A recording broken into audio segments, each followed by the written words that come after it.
احسان۔ ایک نادار غلام جو نیا لباس پہنے ہوئے تھا مسجد کے صحن میں وارد ہوا۔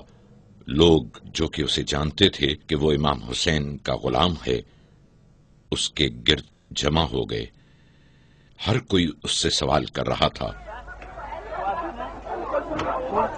اے لوگو، اسے ذرا دیکھو تو، اس نے نیا لباس پہنا ہوا۔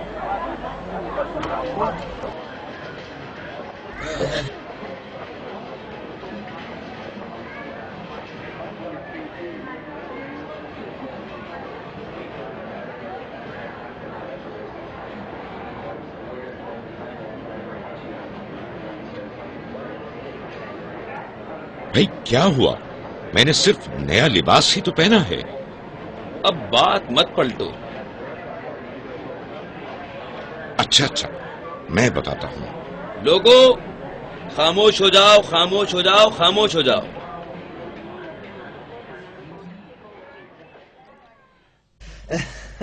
اچھا تو سنو، جیسا کہ آپ لوگ جانتے ہیں کہ میں حسین ابن علی کا غلام ہوں اور ان کے باغ میں باغبانیوں نگہبانی کیا کرتا تھا۔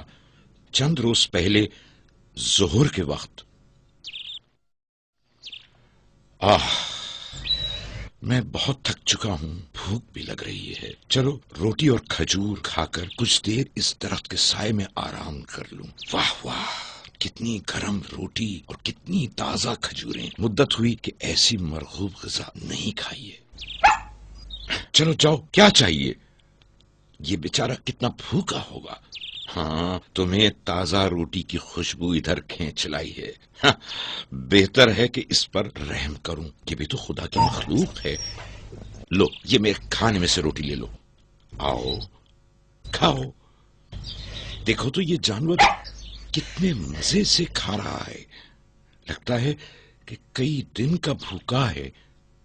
بہتر ہے کہ اب میں بھی اپنا کھانا کھا لوں۔ ارے یہ درختوں کے درمیان کون ہے؟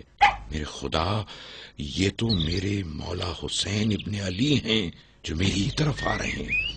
میرا خیال ہے کہ کافی دیر سے مجھے دیکھ رہے ہیں۔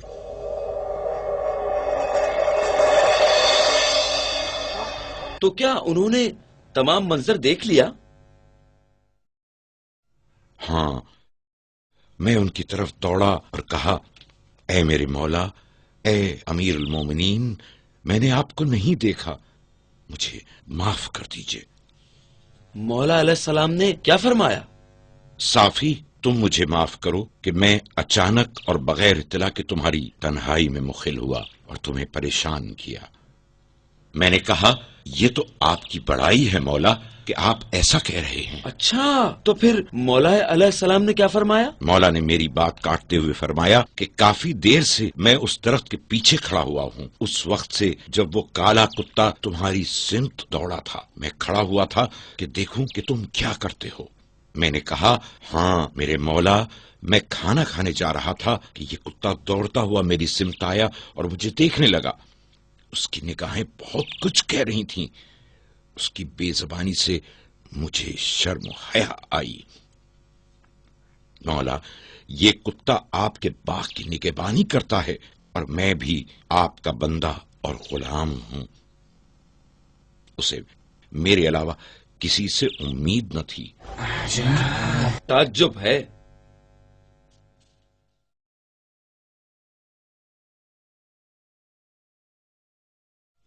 مولا نے فرمایا، میں بھی سوائے خدا اور پاک دلوں کے جو ہمدردی اور دوسروں کی فریاد رسی کو خود میں محسوس کرتے ہیں، اس کے علاوہ کسی اور سے امید نہیں رکھتا اور نہ ہی کسی اور چیز کا متلاشی ہوں۔ تمہیں اس گداز دل اور ان لطیف احساسات کے ساتھ کسی کا غلام نہیں ہونا چاہیے، لہٰذا میں نے تمہیں آزاد کیا۔ جہاں دل چاہے چلے جاؤ، آج ہی شہر آ جاؤ تاکہ وہ 2000 دینار جو مجھے ملے ہیں تمہیں دے دوں، تاکہ تم کسی کام میں سرمایہ لگا سکو۔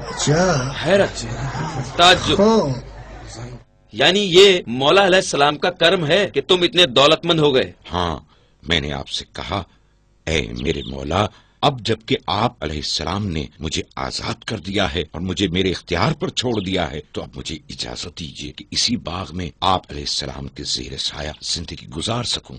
خوش قسمت ہو صافی۔ پھر مولا علیہ السلام نے کیا فرمایا؟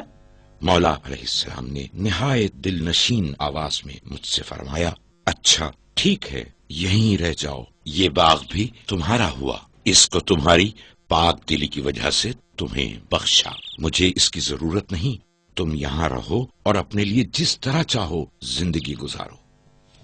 تعجب ہے، تعجب۔ اچھا تو یہ قصہ ہے۔